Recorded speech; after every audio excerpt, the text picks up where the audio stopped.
Before the skyscrapers, before the highways, there were mammoths, monster cats, and giant beasts stomping across North America like they owned the place. And the first humans to show up? They didn't just arrive, they walked straight into a real-life land of giants. The thunder of hooves, America's original horses. Let's kick things off with a familiar face, but with a twist so weird it'll make you do a double take. Horses. Yeah, the same ones we see in cowboy movies and petting zoos. Most people think horses trotted into the Americas with Spanish explorers, all shiny armor and dramatic entrances. But way before that, horses were already here. Like, really here. Native, homegrown, and thriving long before Columbus ever misplaced a map. Meet Equus Scotti. Not exactly your typical stallion. Standing just over 4 feet at the shoulder, this guy was more buff pony than galloping warhorse. But don't let the size fool you. Equus Scotti was part of a lineage that evolved right here in North America. That's right, horses didn't come to America, they came from America. And Scott's horse wasn't flying solo.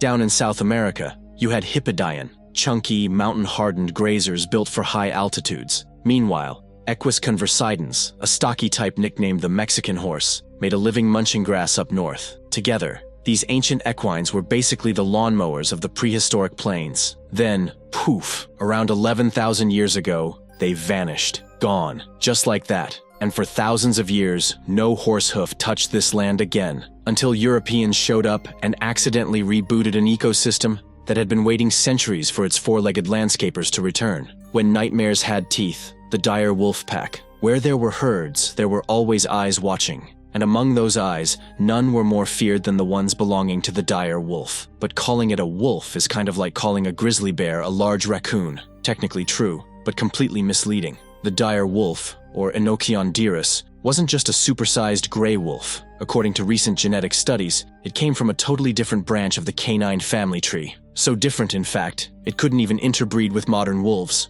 Now imagine this. A predator tipping the scales at 150 pounds, with a massive skull, thick neck, and bone-crushing jaws built like a medieval siege weapon. This thing wasn't chasing squirrels. It hunted the big boys. Mammoths, giant bison, sloths the size of small cars. Unlike the sleek marathon runner style of today's wolves, dire wolves were bulky, explosive, and ambush-ready. Think less of a long-distance runner, more battering ram covered in fur. To the first Native Americans, encountering a pack of dire wolves wasn't just about staying alive, it was about competing. Both man and beast were eyeing the same prey, stalking the same trails, and sizing each other up in a dance of survival and strategy. And sometimes, they probably ended up sharing a kill, side-eyeing each other over steaming carcasses. This uneasy truce lasted for thousands of years, until about 9,000 years ago, when the dire wolf took its final bow, and North America lost one of its fiercest hunters, the walking fortress, Glyptodon's living tank. Not every run-in on the prehistoric plains involved fangs and fur flying. Sometimes the danger looked more like a rock, until it blinked. Meet the Glyptodon, a creature so strange, so over the top, that it makes modern wildlife look like background extras in a dinosaur movie. To the first Native Americans, spotting one of these must have felt like stumbling onto a living tank with a salad habit. Now picture this, a beast the size of a small car, tipping the scales at nearly 2,000 pounds, wrapped in a domed shell made of hundreds of interlocking bony plates. Not scales, not fur, straight-up bone armor. It wasn't just an armadillo. It was like an armadillo cosplaying as medieval castle walls. And early humans didn't just marvel at these walking fortresses. They got creative. Archaeologists believe people actually used Glyptodon shells as makeshift shelters. Yes, you heard that right. Prehistoric mobile homes, Armadillo edition. The Glyptodon may have looked like a walking boulder, but it packed serious defense. Its tail, wrapped in bony armor, swung like a prehistoric wrecking ball. One hit could send predators running. Still,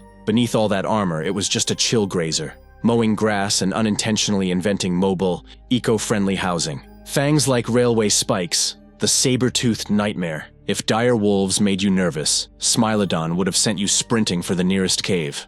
This wasn't just a big cat, it was the saber-toothed nightmare of the Pleistocene, the kind of predator that could silence an entire herd with just a low growl. And those famous fangs? Forget the dainty dagger image. These were railway spike-sized tusks, thick, strong, and up to 11 inches long. Not decoration, pure destruction. The species Native Americans might have locked eyes with was Smilodon fatalis, a heavyweight bruiser tipping the scales at 600 pounds, about as heavy as a modern grand piano, but a lot faster and meaner. And then there was Smilodon populator, the heavyweight champ, rivaling a Kodiak bear in size. These beasts didn't just hunt, they engineered takedowns. Unlike today's big cats that go for the throat, saber-toothed cats had a more dramatic flair. They'd slam prey down with their front limbs, think wrestling moves, then deliver a surgical strike to the neck or belly. Camels, bison, even baby mammoths weren't safe. And just when you thought they couldn't get more surprising, fossils hint they lived in social groups. Injured cats with shattered limbs survived long after they should have been toast, suggesting their packs helped care for them.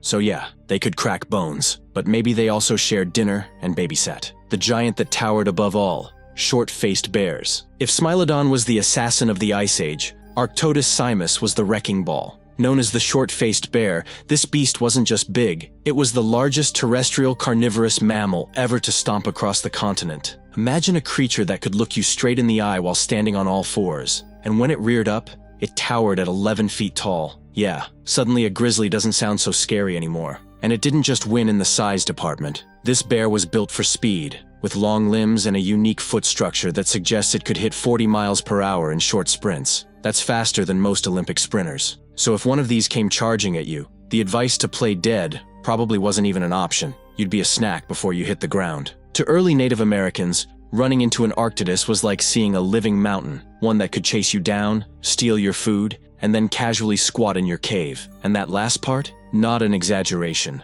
Archaeological digs show humans and these bears actually fought over real estate, with each species taking turns occupying cave shelters over the years. Eventually, around 12,800 years ago, the short-faced bear vanished, leaving behind a legacy of power, dominance, and a lot of very relieved humans, the gentle giants, mammoths, and mastodons. Not every giant roaming prehistoric America was something to run from. Some were more like walking opportunities. Meet the mammoths and mastodons, basically the supermarkets of the Ice Age, except with more fur and a significantly higher risk of trampling. To early Native Americans, spotting one of these wasn't just exciting. It was a game-changing moment. There were three main types that shared the land with humans: the towering Columbian mammoth, clocking in at 14 feet tall, the more compact but cold-hardy woolly mammoth, and the American mastodon, shorter, stockier, and built for forest life. These weren't just animals, they were living treasure chests. One adult could feed an entire tribe for weeks,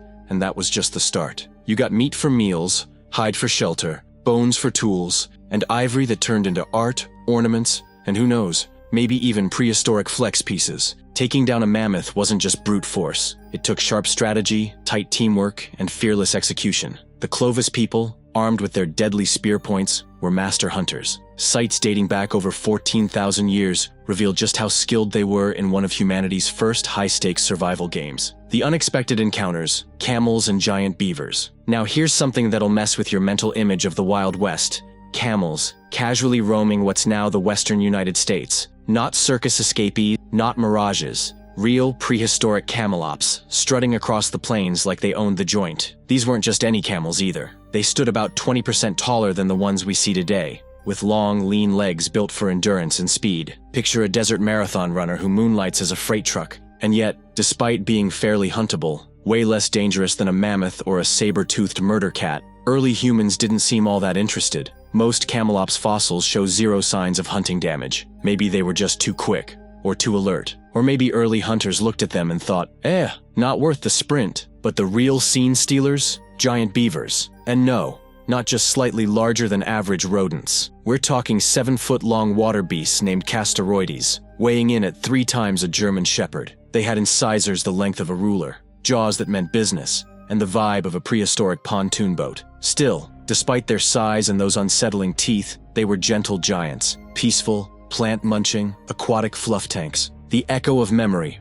oral traditions, and ancient truth. This is where things get really incredible. For generations, indigenous American stories spoke of giant animals, mammoths, sloths, dire wolves, even camels, roaming the land alongside their ancestors. Those once dominant titans, the creatures that roamed with thunderous steps and ruled the continent for millions of years, were suddenly reduced to bones in the dirt, stories told by elders, and a few genetic traces hiding in distant relatives. A world once defined by giants had quietly shrunk into something much smaller, something that, without those ancient footprints and timeless oral histories, we might have never known existed at all. For a brief moment in time, the first Americans walked among giants. They weren't just surviving, They were witnessing Earth's wildest creatures up close. If that blew your mind, hit like, subscribe, and join us as we uncover more forgotten worlds that still echo through our stories today.